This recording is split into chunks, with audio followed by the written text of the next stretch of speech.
There's the phrase, be yourself,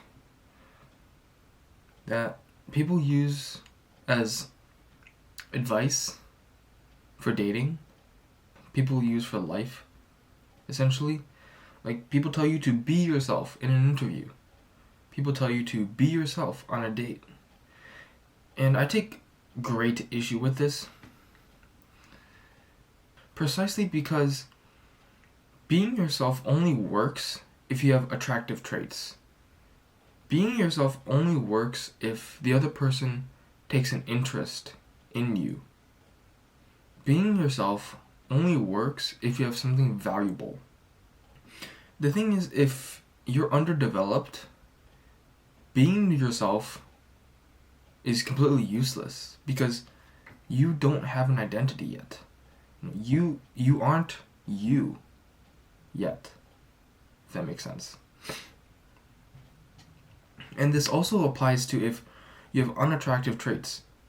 If you want to date someone and you have unattractive traits, being yourself doesn't do anything, right? She's going to see your unattractive traits, and you're gonna be yourself, and then she's gonna leave you. It could be that you're a slob, you don't go to the gym, you're a weak feminine man, you jack off 3 times a day, you get angry, you're narcissistic. You can be all of these, and you can accept the advice that, just be yourself. Nobody's gonna want you, though. You can be yourself, but nobody is gonna want to date you. Nobody wants you because you're unattractive. And this is what I take a huge issue with, the phrase be yourself. It only works if you have attractive qualities that you can highlight.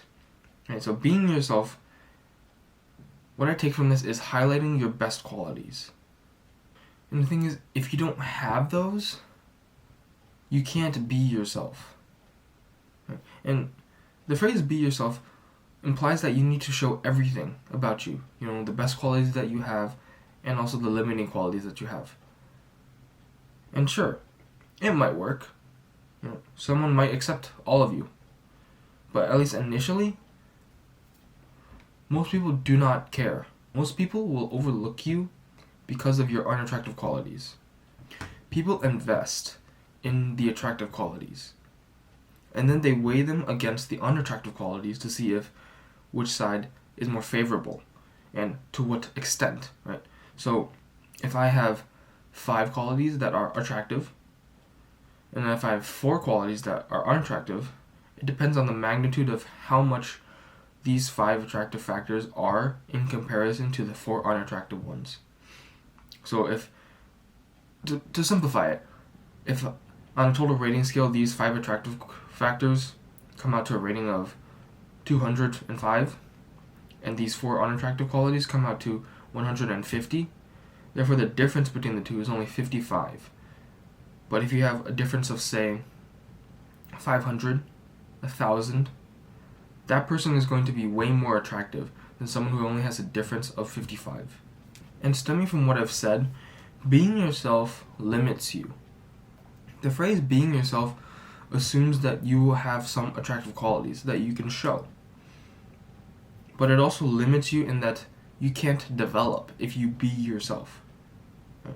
If you be yourself in the present, you can only show yourself in the present. You can't show yourself in the future.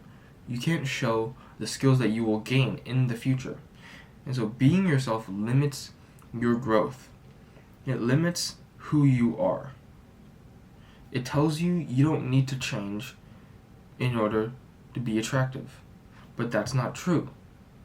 If you are unattractive, you're unattractive. And if you don't change anything, you will stay unattractive. If you're unattractive and you change, you can become attractive. So therefore, the phrase be yourself is really stupid, in my opinion. But I'm also not telling you to be inauthentic.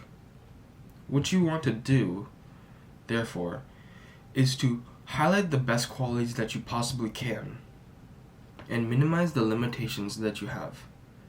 I don't mean this by in the moment. I mean this gradually, over time. You can tell someone that, I'm great at this, I'm great at that, I'm good at this.